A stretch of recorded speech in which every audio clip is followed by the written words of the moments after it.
मेरे गुरु महेश्वर शिव के चरणों में मेरा प्रणाम है।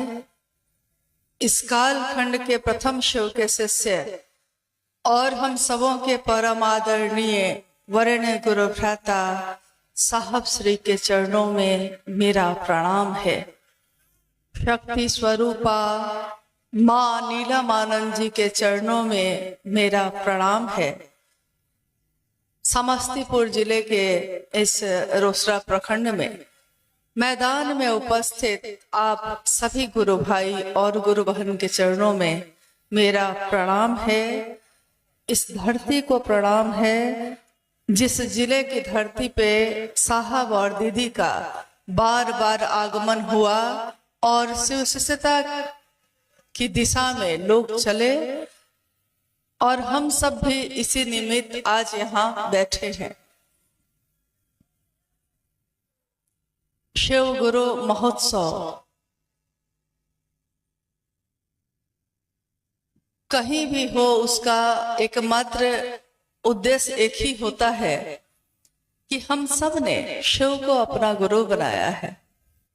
शिव जो भगवान है, ईश्वरों के भी ईश्वर हैं, भगवान शिव को अपना गुरु बनाने की बात हम सब ने की और जितना भर हम सबका सामर्थ्य है, निर्बल ही सही, जितना भर सामर्थ्य है उसी सामर्थ्य में अपने गुरु के लिए कुछ करने का प्रयास करते हैं, कोशिश करते हैं। क्या हो पाता है ये तो हम नहीं जानते, ये तो गुरु समीक्षा करेंगे। लेकिन आइए इस शिव गुरु महोत्सव में हम सब अपने साहब और दीदी की बातों को याद करते हैं। साहब कहते हैं कि भारत के, इस देश के, भारत के आध्यात्मिक जितनी भी चीजें हैं उसका जब सिंहावलोकन हम करते हैं, सिंहावलोकन कहा जाता है कि जब एक शेर, जिसको जंगल का राजा कहा जाता है, किसी भी जंगल में बहुत सारे पशु पक्षी होते हैं, बहुत सारे जानवर होते हैं, लेकिन उस जंगल का राजा एक शेर होता है। शेर जो राजा है, सबकी देखभाल की जिम्मेदारी है उसके ऊपर। वो जब जंगल के बाहर निकलता है और पीछे मुड़कर पूरे जंगल को अपनी एक दृष्टि से देखता है, समान, सबके लिए एक दृष्टि, एक नजर से जब वो देखता है, उसको कहा जाता है सिंहावलोकन। तो भारतीय आध्यात्म के सिंहावलोकन से ये पता चलता है कि प्राचीन समय से, अति प्राचीन समय से शिव की पूजा का प्रचलन दुनिया में रहा है। शिव के विभिन्न स्वरूपों की पूजा होती रही। अनेक रूप ऐसे थे उनके जिनको इस दुनिया में बहुत प्रसिद्धि भी मिली। जैसे आप जाइए देवघर तो लोग बताएंगे कि यहाँ एक शिव का मंदिर है, ज्योतिर्लिंग है वो, और उस मंदिर का नाम है वैद्यनाथ मंदिर। वैद्यनाथ शिव का मंदिर। तो हम सोचते हैं शिव तो शिव है, इस मंदिर का नाम वैद्यनाथ मंदिर क्यों है?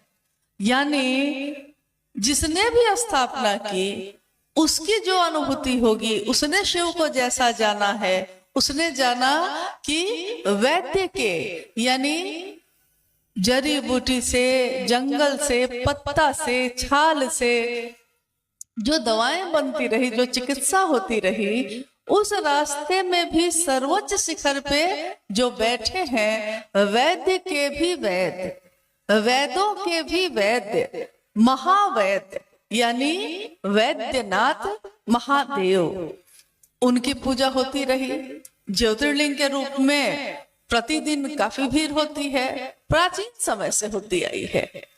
बनारस चले जाइए, बनारस में शिव का मंदिर है, वहां भी है तो मंदिर शिव का ही, लेकिन उस मंदिर के बारे में नाम जब आएगा तो कहते हैं लोग कि ज्ञानवापी महादेव, ज्ञानवापी महादेव का ये मंदिर है।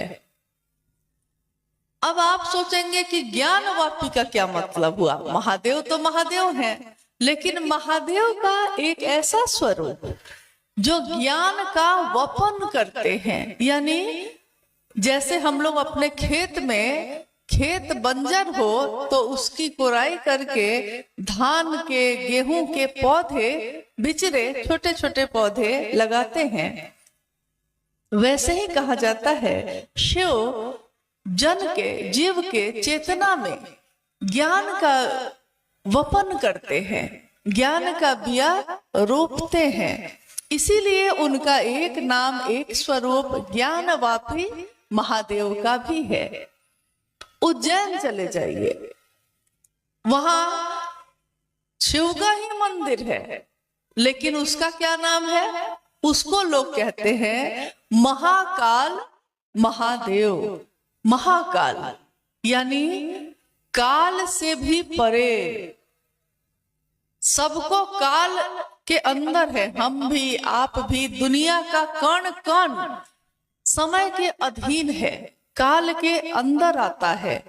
लेकिन वो शिव जो पूरी दुनिया को बनाने वाले हैं, इस दुनिया के कण कण में भी हैं, लेकिन इस दुनिया से परे भी हैं। काल उन पे लागू नहीं होता, लेकिन दुनिया के हर चीज पे लागू होता है।